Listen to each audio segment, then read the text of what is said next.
di mata internasional. Dan itulah kenapa kami bisa muncul di jurnal-jurnal internasional ini. Setelah itu desain kami dijual DSPEG, susah nih desain ya. Jadi ini salah satu karya kami untuk salah seorang klien, Mr. Robert Fuller, seorang Norwegia ya. Jadi dia itu punya mobil balap, dia kepengen mendesain mobilnya, badan mobilnya dengan gambar batik. Tapi dia tidak kepengen batik tradisional, jadi inginnya sedikit kontemporer. Jadi kami membuat desain-desain ini, klik lagi mas, next. Seperti ini. Jadi dia nanti memilih akan seperti apa. Ada sih yang sudah dia pilih, tapi saya nggak publish karena udah copyrighted. Seperti ini dibuat dengan software kami semua. Detail-detail seperti ini yang biasa saya inginkan. Seperti ini. Dan ini seperti saya bilang tadi, desain kami dibeli hanya desain yang bukan produknya ya. Nah ini desain 3 dimensi. Jadi kalau teman-teman pernah lihat motif batik parang, motif batik parang itu kan yang iris-iris ya, banyak sekali terdapat di Solo, Jogja, dan di daerah-daerah lain. Nah kami membuat motif batik parang dengan software kami. Nah software kami ini sifatnya 3 dimensi, sehingga dia bisa dibuat untuk membuat bangunan. Nah motif batik parang ini kami buat untuk layout sebuah pameran di Jakarta. Waktu itu kerjasama dengan Kementerian Riset dan Teknologi. Next. Nah dari atas seperti ini, jadi kami potong saja satu motifnya, dan itu bisa dibuat untuk tata ruang. Jadi batik ini bukan hanya untuk baju ya, karena udah bisa jadi bangunan.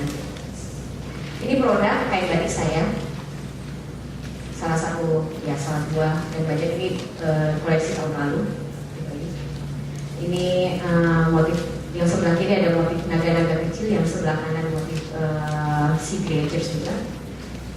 Sebelah kirinya motif kaum. Ini sebetulnya yang warna merah itu motifnya sama dengan ini, tetapi karena aplikasi softwarenya dia bisa membuat ribuan bahkan tidak terbatas variasi motif. Jadi teman-teman gak usah pusing lagi ya, kalau biasanya wah motifnya gimana lagi ya, motifnya gimana lagi, setiap klik keluar motif yang berbeda. Next dulu, balik dulu. Yang sebelah kanan adalah motif kupu-kupu. Jadi motif kupu-kupu ini kami buat 3 jenis karena gampang sekali membuat berbagai jenis. Jadi tinggal diklik-klik aja, tinggal aja diproduksi. Jadi dan ini motifnya bentuknya tradisional. Nah selain untuk membuat kain batik, kami juga mengaplikasikan motif batik kami di atas kulit. Nah kulit ini kami sudah bekerjasama dengan salah satu UKM lain. Kalau teman-teman pernah main ke Bandung, ada yang namanya suatu area Cibaduyut. Cibaduyut itu kan isinya bikin sepatu semua. Nah teman-teman pasti kebayang ya sepatu-sepatu Cibaduyut itu seperti apa. Sepatu Cibaduyut itu kalau tidak disentuh desain dia akan standar sekali kelihatannya. Tapi karena kita sudah bekerja sama dengan salah satu UKM di sana dan kami berencana untuk membina UKM seluruh UKM di Cibaduyut kerjasama dengan Pemkot Bandung. Nah, motif yang keluar seperti ini akan bisa dilihat di dalam sepatu. Dan ini telah dijual, kami telah ekspor sampai ke Swiss. Ini telah dijual di Swiss. Selain untuk kulit, kami juga bikin furniture. Jadi teman-teman bisa lihat ya dimensinya besar sekali. Jadi idenya tidak terbatas sama sekali. Kami bikin furniture itu motif batik parang. Jadi satu motif banyak banget aplikasinya. Motif batik parang di atas itu digunakan untuk meja. Mejanya kami buat dengan aplikasi teknik laser. Next. Bagaimana kan software kami? Software kami seperti ini bentuknya. Nanti kalau teman-teman mau bisa saya praktekkan di laptop saya di kesempatan yang lain bukan di sini. Nah, dan kami menjual software ini. Jadi software ini juga bisa dijual, trainingnya juga dibayar, dan itulah keuntungannya kalau kita menjadi entrepreneur dengan basis knowledge. Semuanya bisa kita jual, base-nya sangat positif. Training, saya sudah melakukan training, dan training ini sudah dilakukan di daerah-daerah kecil, daerah-daerah pembatik, dan banyak ketakutan ya. Nah, gimana caranya pembatik bisa menggunakan komputer?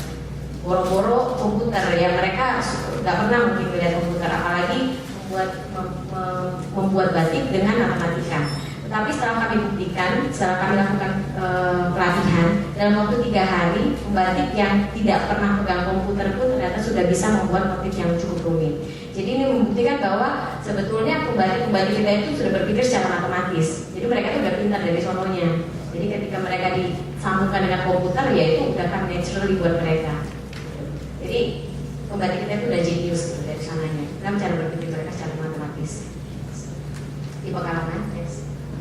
Ini exhibition yang kami lakukan untuk memperkenalkan karya kami.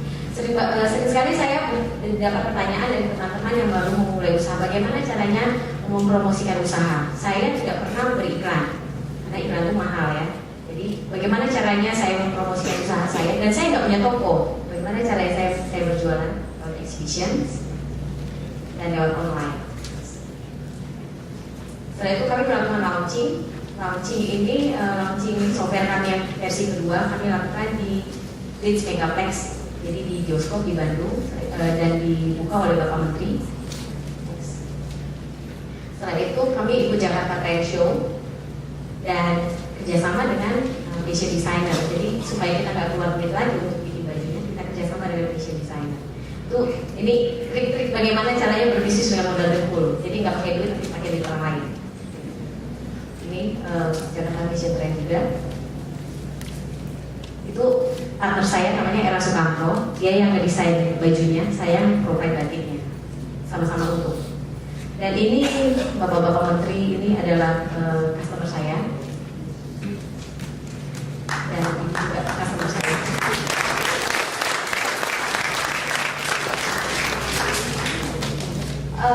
Apa yang kami peroleh sepanjang perjalanan kami? Kami masuk dalam 100 inovasi terbaik Indonesia. Software kami memenangkan Indonesia ICT Award. Dan waktu itu softwarenya masih ngadat, masih belum jadi, terus menang. Saya bingung juga. Mungkin karena juri bisa melihat potensinya yang cukup besar. Karena kami bisa memperlihatkan the story behind the software. Apa sih idenya, bagaimana potensinya. Setelah itu naik ke tingkat Asia Pasifik, kami tetap menang. Softwarenya masih ngadat juga waktu itu. Tapi saya mau presentasikan bisnis plan. Nah ini ya teman-teman, jadi pengetahuan harus digabungkan dengan potensi bisnis. Nah itu yang bisa membuat kami menang waktu itu. Saya mau presentasikan ini potensinya seperti ini, bisnis plannya seperti ini. Itu yang membuat kami menang. Kami mendapat penghargaan dari UNESCO untuk Award of Excellence dari UNESCO. Jadi sebelum batik diakui sebagai World Heritage, tahun sebelumnya kami sudah mendapatkan penghargaan dari UNESCO untuk batik Praktal. Dan batik Praktal yang itu sudah dipamerkan secara permanen di Museum UNESCO. Kami mendapatkan dana hibah dari USAID. Jadi teman-teman kalau pikir, wah saya mau bikin bisnis tapi dari mana ya modalnya gitu. Saya bisa membuktikan di sini bahwa modal itu datangnya belakangan, diperlukannya belakangan. Jadi kalian maju dulu, kalian olah dulu ide kalian, setelah itu modal itu diperlukan belakangan setelah bisnis kalian mulai jalan. Kami mendapatkan $25.000 untuk membangun bisnis kami. Dan ini sudah ada start di UI. Teman-teman tinggal mengajukan bisnis plan, setelah itu nanti dinilai dan teman-teman akan bisa mendapatkan dana hibah juga untuk memulai bisnis. Jadi saya pikir kemajuan kali ya, dulu kita nggak pernah dapat, dan ini kemajuan dan kesempatan buat teman-teman.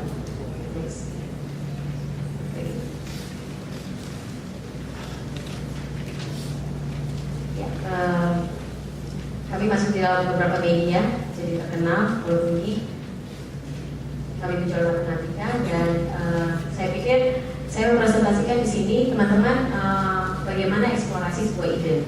Jadi bagaimana sebuah pengetahuan itu bisa dikembangkan menjadi sebuah bisnis. Jadi kalau teman-teman menyukai sesuatu, ini adalah lembaga pendidikan dan saya pikir lembaga pendidikan ini mengajarkan kita banyak hal.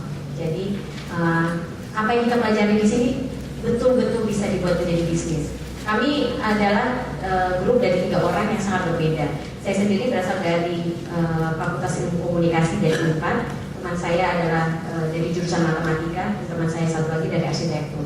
Pergabungan dari 3 hal-hal dari 3 orang yang dengan background yang berbeda ini menghasilkan suatu ide yang sangat luar biasa. Dan saya encourage teman-teman untuk bergabung di antara jurusan-jurusan yang berbeda. Jadi kalau misalnya orang ekonomi jangan gabung sama ekonomi lagi, mungkin gabungnya sama arsitek atau antropologi atau desain atau apapun. Jadi supaya ide-ide kita itu yang berbeda-beda itu bisa disatukan dan bisa mendapatkan hal-hal atau breakthrough atau satu terobosan baru. Itu yang ingin saya sampaikan. Terima kasih. Luar biasa.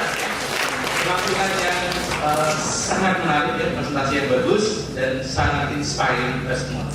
Jadi tidak benar bahwa suatu usaha itu harus mulainya dari modal. Ya, jadi Mbak Energy sudah membuktikan dari kreativitas dan menggabungkan sesuatu hal-hal yang tidak berhubungan. Ya, dan insight-nya di sini. Jadi jangan teman-teman ekonomi kumpulnya sama anak ekonomi lagi, ya. UI sama UI lagi, ya. Itu insight namanya ya. Ya. Jadi ekonomi hubungannya sama arkeologi, ya. Mungkin fisik hubungannya sama jurusan pertambangan di ITB, ya. Jadi jangan jaket kuning sama jaket kuning lagi, ya. Jaket kuning sama jaket orange sama jaket biru, ya. Sama ITS Surabaya, ya, dan sebagainya. Jadi kita lihat bahwa dengan memiliki ya latar belakang pendidikan yang berbeda, kompetensi yang berbeda, akan terbangun sebuah sinergi bisnis yang sangat bagus. Oke, tepuk tangan sekali lagi. Selanjutnya kami akan tampilkan Mas Sigi Kartono, ya, beliau alumnus dari ITB Bandung dari jurusan desain produk industri, ya, dari desain produk, dan beliau ini kalau orang lain rame-rame urbanisasi ke Jakarta, ya, beliau tuh justru anti, ya. Jadi beliau malah kembali ke desa. Luar biasa ya. Tetapi dari sana lah, ya, waktu saya berkunjung ke tempat beliau bekerja itu, profesor dari Jepang beberapa hari yang lalu bikin workshop di tempat beliau, ya. Disitulah tumbuh sebuah knowledge dan kreativitas yang luar biasa dan memulai suatu konsep bisnis yang sangat unik. Oke, kita mungkin tampilkan Mas Sigi untuk prestasi. Kira-kira 30 menit. Silahkan.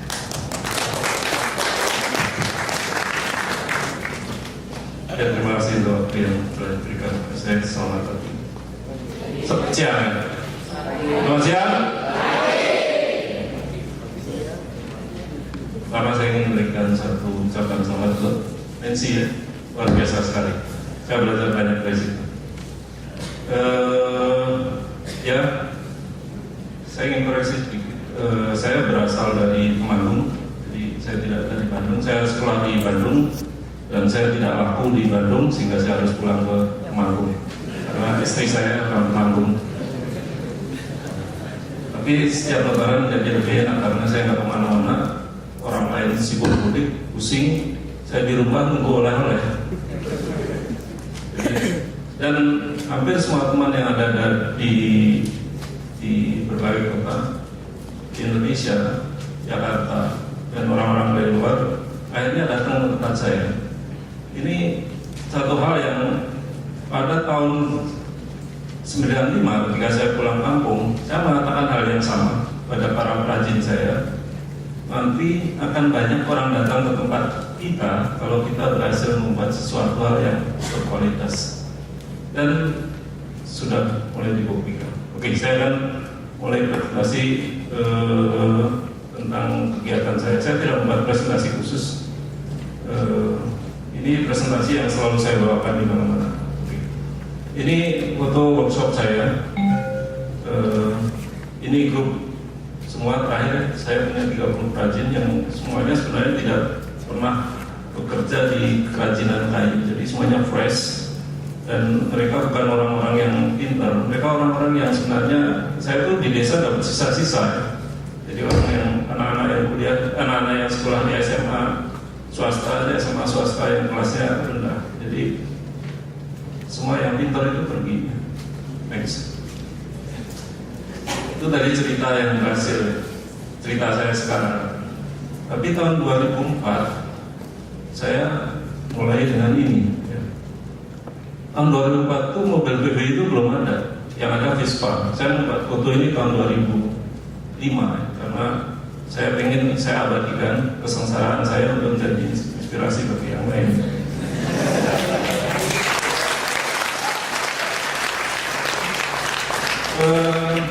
Tadi Pak Agus menyampaikan bahwa kalau ada seorang arsitek, orang belajar ekonomi atau belajar ilmu matematika, jangan bergabung atau berpartner dengan sama jenis lah, berbahaya. Dan saya sudah membuktikannya. Saya pulang tahun 95, tahun 95, saya pulang sesama jenis.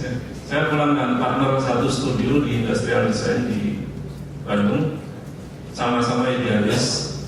Yang satu orang Jakarta, yang satu orang Temanggung. Kebetulan yang Jakarta saya mau ajak ke Temanggung, sama-sama desainer. Kita berhasil membangun kegiatan usaha itu sampai sekarang sebenarnya masih jalan. Tapi tahun 2003 saya memutuskan untuk berhenti atau bercerai. Dan ini menjadi gosip yang sangat luar biasa di antara teman-teman desainer, karena kami dianggap satu couple yang sebenarnya sangat menjadi contoh di situ. Biasanya orang sendiri Pak desain kalau berpartnership dia tidak akan pernah jadi berjangka panjang. Saya waktu itu tidak percaya, tapi kenyataannya seperti itu. Dan saya menelan pil yang sampai. Saya mundur tahun 2003 dalam kondisi saya tidak menabung, saya tidak menyiapkan untuk mundur. Saya pada waktu itu sangat depresi dan pada titik tersebut saya harus memutuskan.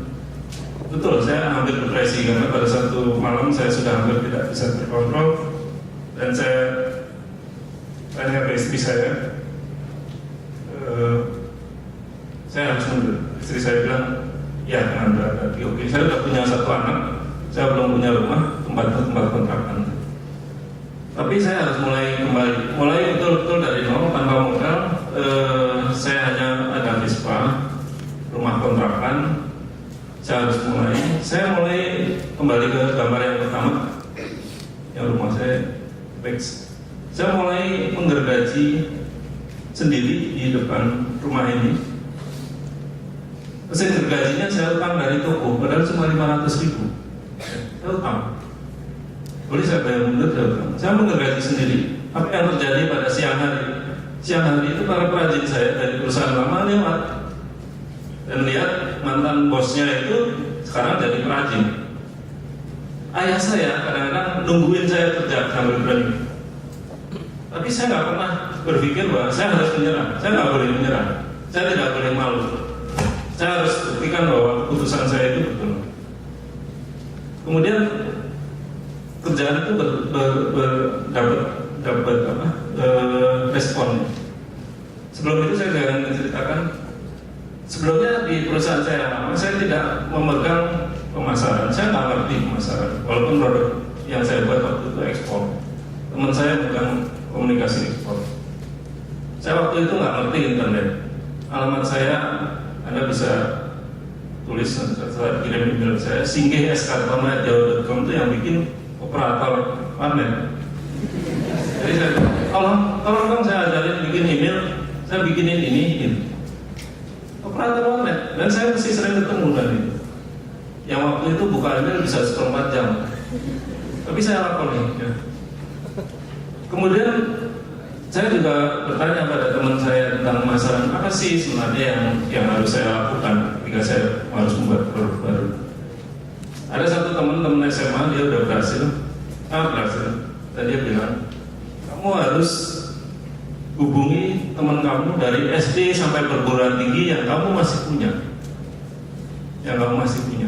Jadi siapa aja saya cari lagi. Saya cari nomor handphone segala macam, alamat email segala macam.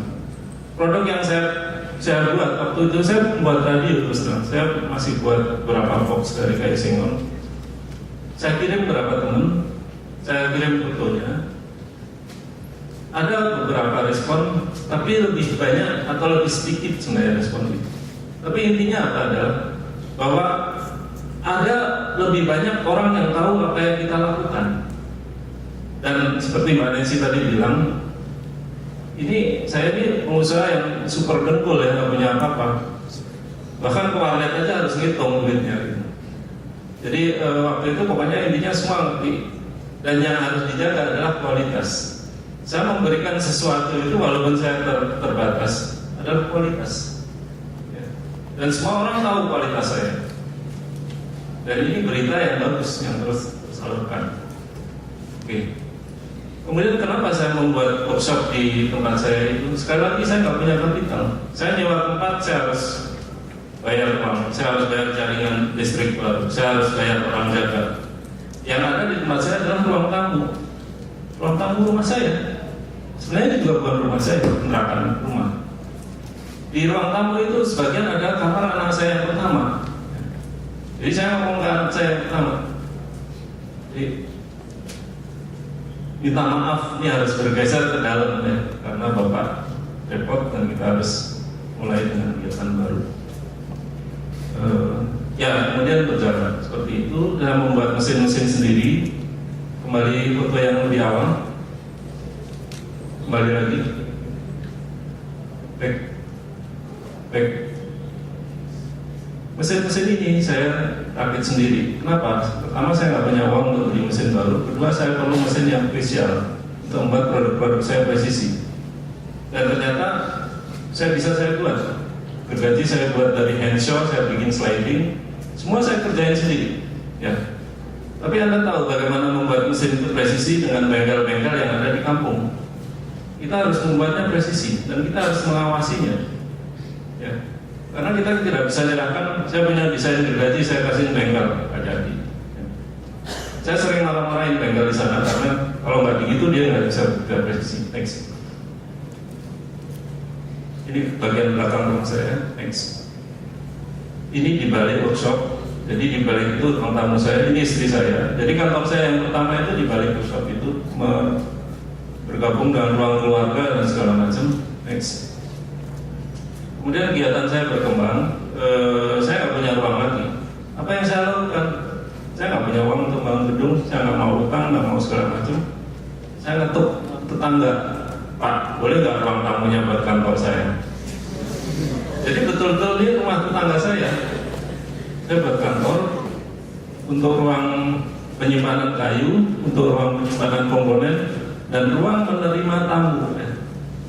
Pada waktu itu saya sudah menerima bayar dari luar, dan saya tidak merasa malu, dan saya tidak merasa bahwa saya harus kalah dengan mereka. Anda tahu bagaimana saya menjual barang saya? Saya tidak pernah menjual sebenarnya. Saya mendongeng tentang hal yang tidak berkaitan dengan langsung dengan barang saya. Saya cerita, kenapa saya pulang kampung? Ada apa sih di kampung? Apa yang menjadi masalah di Indonesia ini? Apa yang menjadi masalah sosial di masyarakat ini? Apa yang ingin saya lakukan? Apa yang saya perjuangkan? Kenapa saya berani bercerita gitu? Saya yakin produk saya kualitasnya bagus. Jadi nggak perlu sebenarnya ngomong masalah produk. Ada dua kemungkinan dari buyer yang datang seperti itu adalah satu, mereka nggak mau atau mau dengar cerita kita, dan ada yang tertarik dan sangat antusias dengan apa yang kita lakukan, yang saya lakukan. Kalau yang nggak mudeng, nggak mau, frekuensinya nggak nyambung, mereka biasanya akan langsung tanya masalah harga, kapan Anda ngirim, bisa nggak saya dapat diskon kalau beli sekian banyak. Saya biasanya cut orang yang seperti itu. Ini bukan buyer saya. Tapi kalau orang itu sudah nyambung, ceritanya panjang dan sangat tertarik, mereka tidak pernah menawar barang, ya. Walaupun barang saya mahal. Tapi Anda tahu betapa beratnya keputusan ini ketika saya harus mendapatkan uang, sementara saya harus membangun perusahaan saya, membangun satu brand atau satu image perusahaan saya. Oke, next. Saya pulang kampung. Sebentar, sebelum situ, saya orang yang tidak pernah melamar pekerjaan. Saya nggak pernah. Jadi waktu saya kuliah, saya kebetulan waktu itu membuat tugas akhir yang temanya craft radio. Dan apa yang saya lakukan sebenarnya berasal dari tugas akhir saya. Saya waktu nggak punya uang, saya nggak tega juga minta orang tua saya untuk bikin tugas akhir. Saya akhirnya nyari sponsor. Dan keterpaksaan itu menggiring saya ketemu dengan yang namanya Pak Surya Purnawan. Beliau ini orang yang luar biasa, yang mendalami masalah kerajinan. Saya dapat ilmu banyak. Tugas akhir saya dapat A, kemudian saya bekerja di tempat beliau dan belajar segala macam hal. Jadi seperti tadi disampaikan, sobek CV kalian. Jangan pernah bermimpi untuk melamar pekerjaan, atau toh kalau Anda melamar pekerjaan dan Anda bekerja, jadikan itu satu titik loncatan. Kemudian tahun 1999 94-95 saya memulai serangan untuk pulang kampung. Kemudian apa yang menarik, apa yang mendorong saya pulang kampung ya? Apa yang menarik? Ketika saya kuliah, saya sering berdiskusi dengan beberapa teman dan tarik pada masalah sosial. Saya pulang ke Temanggung itu kalau nggak salah sekitar 1 semester sekali ya. Jadi walaupun waktu itu tiket bus cuma 6.000 ya, murah sebenarnya kalau dipikir sekarang, waktu itu kok mahal. Jadi kadang-kadang saya nyari yang pernah naik bis sambung-sambung itu lebih murah. Iya lebih murah, tapi ngetem di terminal, di beberapa terminal itu lama banget ya. Kemudian interval waktu yang panjang ini apa? Saya bisa melihat perubahan yang terjadi di desa. Kelihatannya itu maju, bangunan jadi gini. Tapi kalau tidak didalami lebih jauh, dari sisi mentalitas itu justru mengalami kemunduran. Dan desa itu terlemahkan. Itu satu sisi. Kemudian saya termasuk orang yang frustasi dengan negara kita. Terus terang, saya frustasi dengan negara ini. Negara yang sangat kaya, luar biasa kaya, tapi nggak pernah dikelola dengan baik. Seperti kasus yang mencuat sekarang ini luar biasa. Kayak terjadi. Dan saya nggak mau menjadi skrup. Saya pengen hidup saya berarti. Hidup itu cuma sebentar. Kalau kita nggak ngapa-ngapain, itu sangat sedikit. Kemudian saya berpikir, kenapa saya tidak pulang desa? Apa yang bisa kita lihat dari desa? Desa itu miniatur dari sebuah negara. Persis ya. Dia punya rakyat, punya government, punya wilayah, punya economic activity, dan punya resources. Dan saya bisa lebih bermanfaat di sana. Terus terang, apakah saya berhitung, apakah saya berencana, apakah saya berstrategi di situ? Tidak. Saya sebenarnya orang yang nekat saja, dan saya orang yang sangat emotionally driven. Jadi sangat didorong oleh satu perasaan. Karena saya cinta, karena saya ingin melakukan satu perubahan, saya memutuskan tanpa suatu pertimbangan. Karena apa? Kalau saya berhitung, gagasan saya itu tidak visible. Siapa yang akan membiayai? Tidak ada. Orang tua saya pun tidak setuju saya pulang. Kamu sekolah di ITB, satu-satunya orang di kampung kamu yang sekolah di ITB, ngapain kamu pulang? Kamu dulu sekolah di ITB, saya bilang sekolah itu mahal. Orang tua saya bilang begitu. Saya waktu itu nekat aja. Pak, Bapak berani ngasih berapa sih buat saya? Saya ingat waktu itu 52.500. Oke, saya ambil. Cukup nggak? Tidak cukup. Ya bagaimana caranya mencukupi? Kalau pas dapat ya utang. Kalau pas ada kerjaan, saya cari kerjaan. Tapi ya selesai. Oke, next. Kemudian ini yang ada di Indonesia, city based socio-economic structure, fragile. Jadi yang di Temanggung, yang di Irian Jaya, semua bergantung pada perekonomian di kota. Harga semen di Irian Jaya itu 1 juta per sak. Kenapa? Karena strukturnya seperti ini. Apa Irian Jaya punya sumber daya untuk bikin semen? Saya yakin ada. Next. Ini yang kalau kita perbandingkan ya, desa dan kota. Jadi yang di atas, yang segitiga yang gelap itu, yang di atas itu desa-desa yang jumlahnya banyak ya. Desa itu selalu menerima yang lebih sedikit, paling lambat dan paling jelek. Kota yang jumlahnya sedikit itu selalu menerima more, the best and the best. Jakarta selalu menerima yang terbaik. Lurah di desa saya adalah lulusan SMA tidak lulus, mantan rentenir, pemabuk dan pejudi. Ya. Semua perangkat pendidikannya rendah. Ya. Next. Kemudian ini flow dari desa ke kota, semuanya lebih menguntungkan kota. Dari desa mengirimkan sumber daya manusia ke kota dalam bentuk orang belajar. Tapi apakah mereka kota mengembalikan itu ke desa? Tidak. Lebih banyak di kota. Saya ingin tahu dari sekian yang duduk di sini, yang berasal dari daerah atau berasal dari desa, berapa orang tunjuk jari?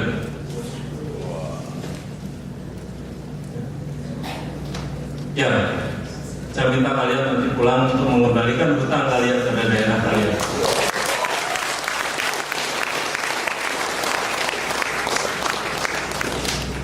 Anda tahu, investasi Anda sekolah di sini itu sumber dayanya berasal dari daerah Anda. Daerah Anda yang bayar, daerah Anda yang berhak untuk mendapatkan. Saya berpikir seperti itu. Desa saya yang susah-susah saya menyekolahkan diri, saya harus bayar kembali itu ke desa saya. Saya sangat beruntung bisa seperti ini. Lebih banyak orang lain yang tidak beruntung. Saya merasa saya harus membagikan keberuntungan ini pada orang-orang yang tidak beruntung. Seperti itu. Kemudian raw material, capital, kota. Baliknya apa? Proses material, finish product. Dari desa ke kota produknya sedikit. Produk yang jadi dari kota masuk semua ke desa. Desa itu sekarang menjadi pasar aja dari kota. Lemah sekali kondisinya lemah. Next. Berarti ini pertanyaan yang menarik. Where is my brain? Ya. Kotak-kotak di desa itu semua sekarang di kota. Semua orang yang pintar, semua orang yang berpendidikan tinggi itu di kota. Yang di desa adalah orang yang tidak berani dan loser. Jadi ini yang menjadi akibat kenapa desa itu lemah. Next. Ini foto saya waktu kecil. Saya ingin menunjukkan bahwa bukti itu ada di keluarga saya juga. Saya jidatnya di sebelah situ. Kecil duduk di samping ibu saya sebelah kanan. Masih mirip lah. Ini diambil foto tahun 72 kalau enggak. Di dalam keluarga saya yang masih tinggal di desa saya hanya saya sendiri dan kakak saya yang pertama. Kakak saya pertama nggak kemana-mana karena dia sakit jiwa, jadi harus tinggal di tempat itu. Yang lain semuanya kerja di kota. Ada satu yang tinggal di sini di Depok, ya, berusaha. Yang lain di kota lain dan yang tinggal di desa cuma saya. Ini bukti nyata. Ya. Semua terbang, investasi itu terbang. Next. Kemudian kalau Anda lihat perubahan yang ada di desa dari tradisional ke modern, itu sebenarnya yang terjadi apa? Perubahan itu hanya di tingkat konsumsi. Di production sebenarnya tidak hanya berubah, bahkan banyak mengalami kemunduran. Next. Ini yang terjadi di kota. Udah nggak punya kepala seperti kantong gitu, ya. Dibanjiri information, values, product, lifestyle. Orang yang di sungai bawa handphone, orang yang cari rumput bawa handphone di desa banyak sekarang. Ya. Orang-orang yang di gunung, ini cerita yang menjadikan anak-anak yang di lereng Gunung Sumbing, kerjaannya apa? Kalau nganggur mereka nggak nonton video porno. Ya. Demikian luar biasa. Ya. Next. Saya menginginkan bahwa perubahan itu seharusnya berimbang antara consumption dan production. Harusnya production lebih kuat, lebih besar. Next. Kalau kita ngomong desa, itu kita nggak bisa melupakan masalah agriculture. Ya, tapi saya yakin di desa saya banyak sarjana pertanian sebenarnya. Mungkin di sini juga ada jurusan pertanian. Ada nggak? Nggak ada. Bisa